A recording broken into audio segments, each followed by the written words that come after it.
ਚਲੋ ਬਿਨਾਂ ਦੇਰੀ ਕੀਤਿਆਂ ਸਿੱਧਾ ਅੱਜ ਦੀ ਇਸ ਚਰਚਾ ਵਿੱਚ ਚੱਲਦੇ ਹਾਂ। ਗੱਲ ਸਾਲ 1837 ਦੀ ਹੈ ਅਤੇ ਖੈਬਰ ਦਰੇ ਦੇ ਆਲੇ-ਦੁਆਲੇ ਦਾ ਭੂਗੋਲਿਕ ਮਾਹੌਲ ਬਿਲਕੁਲ ਇੱਕ ਬਾਰੂਦ ਦੇ ਢੇਰ ਵਾਂਗ ਸੀ, ਜੋ ਬਸ ਕਿਸੇ ਵੀ ਪਲ ਫਟ ਸਕਦਾ ਸੀ।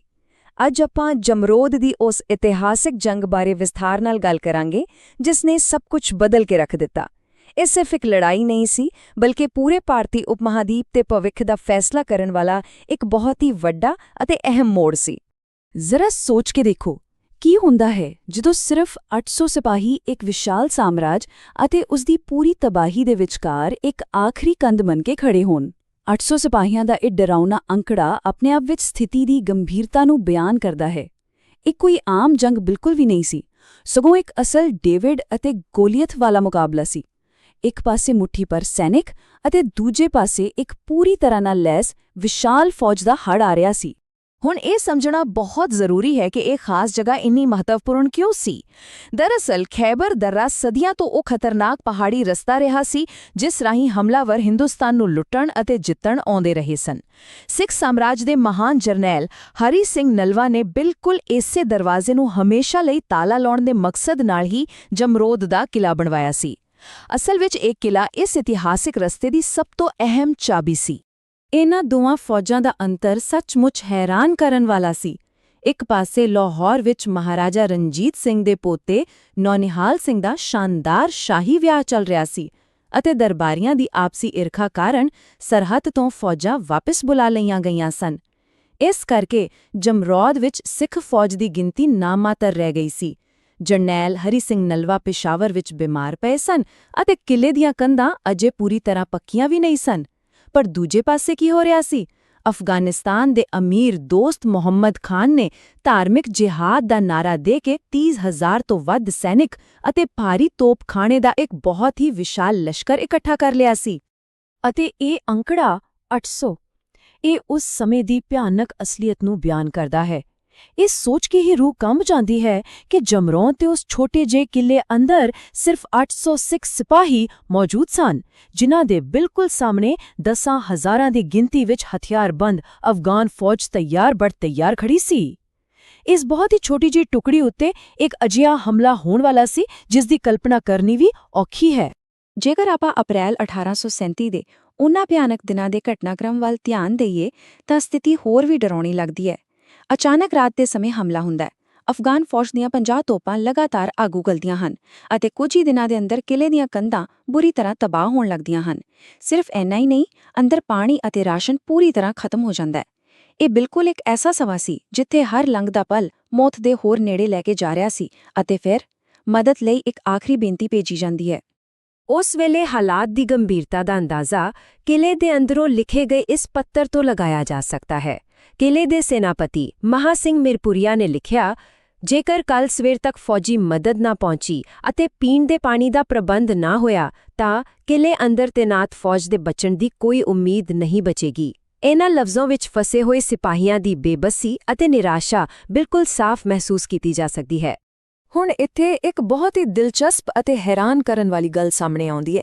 ਇਹ ਪੱਤਰ ਪੇਸ਼ਾਵਰ ਤੱਕ ਪਹੁੰਚਿਆ ਕਿਵੇਂ, ਜਦੋਂ ਕਿ ਚਾਰੇ ਪਾਸੇ ਦੁਸ਼ਮਣ ਦਾ ਇੰਨਾ ਸਖਤ ਪਹਿਰਾ ਸੀ। ਉਸ ਸਮੇਂ ਬੀਬੀ ਹਰਸ਼ਰਨ ਕੌਰ ਨੇ ਇੱਕ ਬਿਲਕੁਲ ਅਸੰਭਵ ਕੰਮ ਦਾ ਬੀੜਾ ਚੁੱਕਿਆ। ਉਹਨਾਂ ਨੇ ਖੁਦ ਨੂੰ ਲੁਕਾਉਣ ਲਈ ਕੁੱਤੇ ਦੀ ਖੱਲ ਪਹਿਨੀ, ਅੱਧੀ ਰਾਤ ਦੇ ਕੁੱਪ ਹਨੇਰੇ ਵਿੱਚ ਅਫਗਾਨ ਫੌਜਾਂ ਦੇ ਪਹਿਰੇ ਵਿੱਚੋਂ ਜ਼ਮੀਨ ਤੇ ਰੀਂਗਦੇ ਹੋਏ ਬਾਹਰ ਨਿਕਲੀ ਔਰ 11 ਮੀਲ ਦੇ ਖਤਰਨਾਕ ਪਹਾੜੀ ਰਸਤੇ ਨੂੰ ਪਾਰ ਕਰਕੇ ਸਵੇਰੇ 4 ਵਜੇ ਪੇਸ਼ਾਵਰ ਪਹੁੰਚੀ। ਕਿਆ ਕਮਾਲ ਦਾ ਬਹਾਦਰੀ ਭਰਿਆ ਕਾਰਨਾਮਾ ਸੀ ਇਹ। ਅਤੇ ਫਿਰ ਸਵੇਰ ਦੀ ਪਹਿਲੀ ਕਿਰਨ ਦੇ ਨਾਲ ਹੀ ਪੇਸ਼ਾਵਰ ਦੇ ਕਿਲੇ ਤੋਂ ਇੱਕ ਤੋਪ ਦਾ ਗੋਲਾ ਦਾਗਿਆ ਜਾਂਦਾ ਹੈ। ਇਹ ਗੋਲਾ ਇੱਕ ਇਸ਼ਾਰਾ ਸੀ, ਇੱਕ ਸਾਫ਼ ਸੰਕੇਤ ਕਿ ਜਰਨੈਲ ਹਰੀ ਸਿੰਘ ਨਲਵਾ ਆਪ ਮਦਦ ਲਈ ਆ ਰਹੇ ਹਨ। ਤੇਜ਼ ਬੁਖਾਰ ਅਤੇ ਗੰਭੀਰ ਬਿਮਾਰੀ ਦੀ ਹਾਲਤ ਵਿੱਚ ਹੋਣ ਦੇ ਬਾਵਜੂਦ ਨਲਵਾ ਨੇ ਤੁਰੰਤ 10,000 ਸਿਪਾਹੀਆਂ ਅਤੇ 20 ਤੋਪਾਂ ਦੇ ਰਾਹਤ ਲਸ਼ਕਰ ਨਾਲ ਜਮਰੌਦ ਵੱਲ ਕੂਚ ਕਰ ਦਿੱਤਾ। ਉਸ ਧਮਾਕੇ ਦੀ ਆਵਾਜ਼ ਨੇ ਕਿਲੇ ਵਿੱਚ ਫਸੇ ਸਿੱਖਾਂ ਅੰਦਰ ਜ਼ਿੰਦਗੀ ਦੀ ਇੱਕ ਨਵੀਂ ਅਤੇ ਬਹੁਤ ਵੱਡੀ ਉਮੀਦ ਜਗਾ ਦਿੱਤੀ। 30 ਅਪ੍ਰੈਲ 1837 ਦੀ ਸਵੇਰ ਨੂੰ ਸਿੱਖ ਫੌਜ ਨੇ ਬੜੀ ਤੇਜ਼ੀ ਅਤੇ ਭਾਰੀ ਤਾਕਤ ਨਾਲ ਜਵਾਬੀ ਹਮਲਾ ਕੀਤਾ। ਇਸ ਹਮਲੇ ਨੇ ਅਫਗਾਨ ਫੌਜ ਦੀਆਂ ਮੋਰੀ ਕਤਾਰਾਂ ਨੂੰ ਪੂਰੀ ਤਰ੍ਹਾਂ ਤੋੜ ਕੇ ਰੱਖ ਦਿੱਤਾ। ਦੁਸ਼ਮਣ ਦੇ ਕਮਾਂਡਰ ਜ਼ਰੀਨ ਖਾਂ ਅਤੇ ਮੁੱਲਾ ਮਹਿਮੂਦ ਖਾਂ ਨੂੰ ਬੁਰੀ ਤਰ੍ਹਾਂ ਹਾਰ ਦਾ ਸਾਹਮਣਾ ਕਰਨਾ ਪਿਆ। ਸਿੱਖਾਂ ਨੇ ਅਫਗਾਨਾਂ ਦੀਆਂ 14 ਤੋਪਾਂ ਤੇ ਕਬਜ਼ਾ ਕਰ ਲਿਆ ਅਤੇ ਭੱਜਦੀ ਹੋਈ ਦੁਸ਼ਮਣ ਫੌਜ ਨੂੰ ਪਿੱਛੇ ਪਹਾੜਾਂ ਵੱਲ ਧੱਕ ਦਿੱਤਾ। ਇਹ ਕਾਊਂਟਰ ਅਟੈਕ ਇੰਨਾ ਜ਼ਬਰਦਸਤ ਸੀ ਕਿ ਇੱਕ ਵਾਰ ਤਾਂ ਇਹੀ ਲੱਗਿਆ ਕਿ ਬਸ ਜੰਗ ਜਿੱਤੀ ਜਾ ਚੁੱਕੀ ਹੈ। ਪਰ ਇੱਥੇ ਇੱਕ ਬਹੁਤ ਹੀ ਅਹਿਮ ਸਵਾਲ ਪੈਦਾ ਹੁੰਦਾ ਹੈ। ਇੱਕ ਸ਼ਾਨਦਾਰ ਅਤੇ ਪੱਕੀ ਜਿੱਤ ਅਚਾਨਕ ਇੱਕ ਜਾਨਲੇਵਾ ਜਾਲ ਵਿੱਚ ਕਿਵੇਂ ਬਦਲ ਗਈ? ਦਰਅਸਲ ਹੋਇਆ ਇੰਜ ਕਿ ਦੁਸ਼ਮਣ ਨੂੰ ਪੂਰੀ ਤਰ੍ਹਾਂ ਖਤਮ ਕਰਨ ਅਤੇ ਅਸਲਾ ਲੁੱਟਣ ਦੀ ਇੱਛਾ ਵਿੱਚ ਸਿੱਖ ਫੌਜ ਥੋੜੀ ਭਾਵੁਕ ਹੋ ਗਈ ਅਤੇ ਬਹੁਤ ਅੱਗੇ ਨਿਕਲ ਗਈ। ਉਹ ਭੱਜਦੇ ਹੋਏ ਅਫਗਾਨਾਂ ਦਾ ਪਿੱਛਾ ਕਰਦੇ-ਕਰਦੇ ਖਤਰਨਾਕ ਪਹਾੜੀ ਘਾਟੀਆਂ ਅਤੇ ਡੂੰਘੀਆਂ ਖੱਡਾਂ ਵਿੱਚ ਬਹੁਤ ਦੂਰ ਚਲੇ ਗਏ, ਠੀਕ ਉੱਥੇ ਜਿੱਥੇ ਅਸਲ ਖਤਰਾ ਉਨ੍ਹਾਂ ਦੀ ਉਡੀਕ ਕਰ ਰਿਹਾ ਸੀ। ਅੱਗੇ ਵਧਦਿਆਂ ਹੀ ਪਹਾੜੀਆਂ ਵਿੱਚ ਪਹਿਲਾਂ ਤੋਂ ਲੁਕੇ ਹੋਏ ਅਫਗਾਨਾਂ ਨੇ ਅਚਾਨਕ ਹਮਲਾ ਕਰ ਦਿੱਤਾ। ਸ਼ਮਸੁਦੀਨ ਖਾਨ ਨਵੀਂ ਫੌਜ ਲੈ ਕੇ ਪਹੁੰਚ ਗਿਆ ਅਤੇ ਵਜ਼ੀਰ ਅਕਬਰ ਖਾਨ ਨੇ ਵੀ ਆਪਣੀਆਂ ਫੌਜਾਂ ਨੂੰ ਮੁੜ ਇਕੱਠਾ ਕਰ ਲਿਆ ਸੀ। ਬਹੁਤ ਅੱਗੇ ਵਧ ਚੁੱਕੀ ਸਿੱਖ ਘੋੜਸਵਾਰ ਫੌਜ ਦੋਵਾਂ ਪਾਸਿਆਂ ਦੀ ਭਾਰੀ ਗੋਲੀਬਾਰੀ ਯਾਨੀ ਕ੍ਰਾਸਫਾਇਰ ਵਿੱਚ ਬੁਰੀ ਤਰ੍ਹਾਂ ਫਸ ਗਈ। ਇਹ ਹਾਲਾਤ ਵਿਗੜਦੇ ਵੇਖ ਕੇ ਆਪਣੇ ਸਲਾਹਕਾਰਾਂ ਦੇ ਵਾਰ-ਵਾਰ ਰੋਕਣ ਦੇ ਬਾਵਜੂਦ ਸਰਦਾਰ ਹਰੀ ਸਿੰਘ ਨਲਵਾ ਨੇ ਖੁਦ ਸਿੱਧਾ ਮੋਹਰੀ ਕਤਾਰਾਂ ਵੱਲ ਆਪਣਾ ਘੋੜਾ ਦੌੜਾ ਦਿੱਤਾ। ਇਹ ਇਤਿਹਾਸ ਦਾ ਬਹੁਤ ਹੀ ਗਮਗੀਨ ਅਤੇ ਦਿਲ ਦਹਿਲਾਉਣ ਵਾਲਾ ਪਲ ਸੀ। ਜੰਗ ਦੇ ਮੈਦਾਨ ਵਿੱਚ ਸਭ ਤੋਂ ਅੱਗੇ ਲੜਦਿਆਂ ਸਰਦਾਰ ਹਰੀ ਸਿੰਘ ਨਲਵਾ ਨੂੰ 2 ਗੋਲੀਆਂ ਲੱਗੀਆਂ, ਜਿਨ੍ਹਾਂ ਵਿੱਚੋਂ ਇੱਕ ਉਹਨਾਂ ਦੇ ਪੇਟ ਵਿੱਚ ਡੂੰਘੀ ਉਤਰ ਗਈ।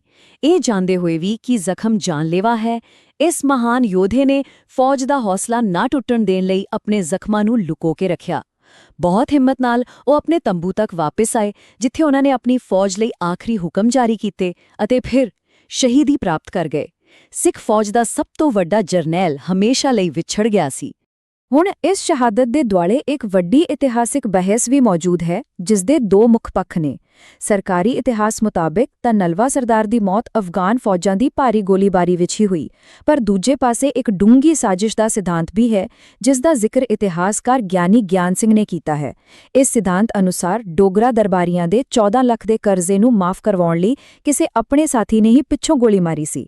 ਇੱਥੇ ਆਪਣਾ ਮਕਸਦ ਕਿਸੇ ਵੀ ਇੱਕ ਪੱਖ ਦਾ ਸਮਰਥਨ ਕਰਨਾ ਨਹੀਂ ਹੈ, ਸਗੋਂ ਸਿਰਫ ਇਹ ਸਮਝਣਾ ਹੈ ਕਿ ਉਸ ਸਮੇਂ ਦੀ ਰਾਜਨੀਤੀ ਕਿੰਨੀ ਗੁੰਝਲਦਾਰ ਅਤੇ ਸ਼ਾਇਦ ਖਤਰਨਾਕ ਸੀ।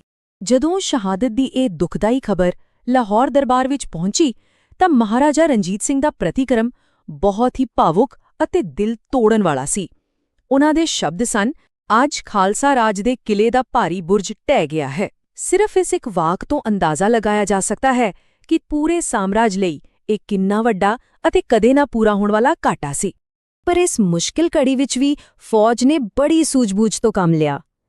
ਇਹ ਅੰਕੜਾ 12 ਇਹ ਬਹੁਤ ਕੁਝ ਬਿਆਨ ਕਰਦਾ ਹੈ।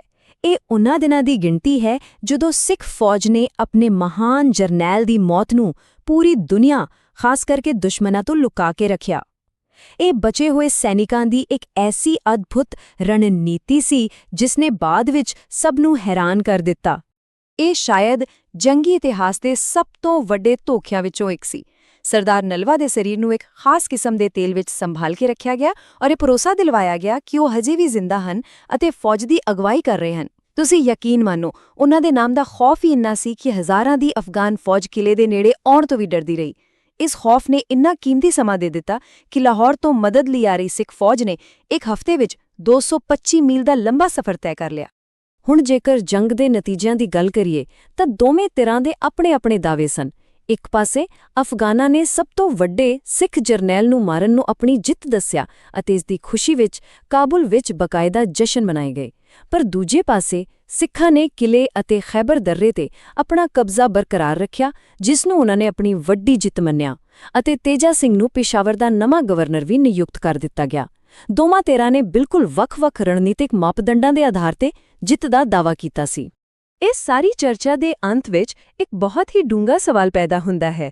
ਜਦੋਂ ਕਿਸੇ ਸਾਮਰਾਜ ਦਾ ਸਭ ਤੋਂ ਮਹੱਤਵਪੂਰਨ ਕਿਲਾ ਤਾਂ ਬਚਾ ਲਿਆ ਜਾਵੇ, ਪਰ ਉਸ ਦਾ ਸਭ ਤੋਂ ਮਹਾਨ ਜਰਨੈਲ ਗੁਆਚ ਜਾਵੇ, ਤਾਂ ਅਸਲ ਵਿੱਚ ਉਸ ਜੰਗ ਦਾ ਜੇਤੂ ਕੌਣ ਹੁੰਦਾ ਹੈ? ਖੈਬਰ ਦर्रे ਨੂੰ ਹਮੇਸ਼ਾ ਲਈ ਸੁਰੱਖਿਅਤ ਕਰਨ ਦੀ ਅਸਲ ਭੂ-ਰਾਜਨੀਤਿਕ ਕੀਮਤ ਆਖਿਰ ਕੀ ਚੁਕਾਉਣੀ ਪਈ? ਇਹ ਇੱਕ ਐਸਾ ਸਵਾਲ ਹੈ ਜਿਸ ਤੇ ਸਾਨੂੰ ਸਭ ਨੂੰ ਜ਼ਰੂਰ ਵਿਚਾਰ ਕਰਨਾ ਚਾਹੀਦਾ ਹੈ। ਅੱਜ ਦੀ ਇਸ ਪੇਸ਼ਕਸ਼ ਵਿੱਚ ਇੰਨਾ ਹੀ। ਮੈਨੂੰ ਉਮੀਦ